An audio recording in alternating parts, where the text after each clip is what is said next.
Hello guys की खबर आपनालोकर आशा करूँ आपनालोकर खबर निश्चय ভাল। আজি মই বনাবলৈ লৈছো চিকেন মেগিৰ এটা ৰেচিপি। তাৰ কাৰণে মই প্ৰথমে মাংসখিনি সৰু সৰুকৈ কাটি লৈ ভালদৰে ধুই ললো। তাৰ পিছত আকৌ এতিয়া তেলখিনি গৰম হোৱাৰ লগে লগে তাতে নহৰু দিলো। তাৰ পিছত মাংসখিনি দি অকমান সময় ভাজি ললো।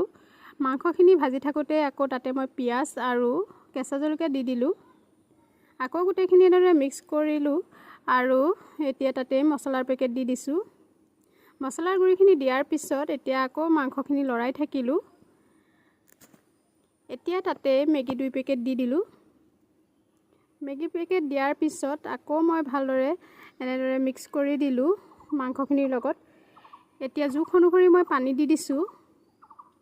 পানীখিনি দিয়াৰ পিছত অলপ সময়ৰ কাৰণে ঢাকন দি থলো আৰু এয়া উতল আহিবলৈ দিলো।